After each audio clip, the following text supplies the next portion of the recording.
আসসালামু আলাইকুম ওরহমতুল্লাহি ওবারাকাতুহ।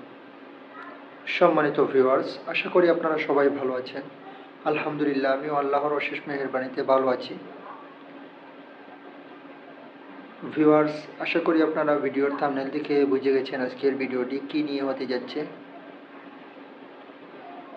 ইনশাল্লাহ আপনাদেরকে আজকে শিখে দেব কিভাবে শয়তান থেকে, অর্থাৎ স্ত্রী সহবাসের পূর্বে শয়তান থেকে আশ্রয় যাবেন আল্লাহ পাক রব্বুল আলামিনের কাছে। সম্মানিত ভিউয়ার্স, আমরা অনেকেই জানি না সেই দোয়াটি, অনেকেই পড়ি না। সেই কারণে আমাদের সন্তান আদি আল্লাহ পাক রব্বুল আলামিন যেই সন্তান আদি দান করেন, অনেক সময় অনেক ধরনের হয়ে যায়, অনেক রকমের হয়ে যায়। তো ইনশাআল্লাহ এই দোয়াটি পাঠ করলে অবশ্যই আল্লাহ পাক রব্বুল আলামিন আপনাকে নেক সন্তান, অর্থাৎ শয়তান থেকে, বিতাড়িত শয়তান থেকে রক্ষা করবেন এবং আল্লাহর জিম্মায় আপনি থাকবেন। তো সম্মানিত ভিউয়ার্স, আজকে আমরা শিখে নেব ইনশাআল্লাহ স্ত্রী সহবাসের আগে, অর্থাৎ স্বামী স্ত্রীর মিলনের আগে যেই দোয়াটি পাঠ করতে হয় সেই দোয়াটি শিখে নেব। তো চলুন দেরি না করে আমরা দোয়াটি জেনে নিই। সেই দোয়াটি হচ্ছে বিসমিল্লাহি আল্লাহুম্মা জান্নিবিনাশ শাইতান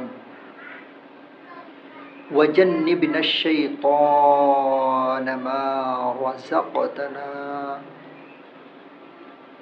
ভিউয়ার্স, আমি দোয়াটি আবারও পাঠ করছি। ইনশাল্লাহ আমি ভিডিওর মধ্যে দিয়ে দেব দোয়াটি আপনাদের সহজ হওয়ার ক্ষেত্রে। বিসমিল্লাহি আল্লাহুম্মা জান্নিবনাশ শাইতান ওয়াজান্নিবনাশ শাইতানা মা রাযাকতানা।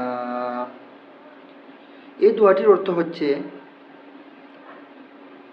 আমি আল্লাহর নামে, অর্থাৎ হে আল্লাহ, আপনি আমাদেরকে শয়তান থেকে দূরে রাখুন এবং আমাদেরকে আপনি যে সন্তান দান করবেন তাকেও আপনি শয়তান থেকে রক্ষা করুন। হে আল্লাহ, আমরা শয়তান থেকে আপনার কাছে আশ্রয় চাচ্ছি। খুবই সুন্দর একটি দোয়া। ইনশাআল্লাহ আপনারা সবাই এই দোয়াটি শিখে নেবেন, আমল করার চেষ্টা করবেন, ভালো একটি ফলাফলও পাবেন আর শয়তান থেকেও আশ্রয় চাইলেন আল্লাহ পাক রব্বুল আলামিনের কাছে এবং আল্লাহ পাক রব্বুল আলামিন নেক সন্তানাদিও দান করবেন এবং শয়তান থেকে সেই সন্তানকেও বাঁচিয়ে রাখবেন। এই দোয়াটি হাদিসের মধ্যে এসেছে, সহিহ বুখারীর হাদিস, 141 নম্বর হাদিস বুখারী শরীফের। সম্মানিত ভিউয়ার্স, আজকের ভিডিওটি এই পর্যন্তই।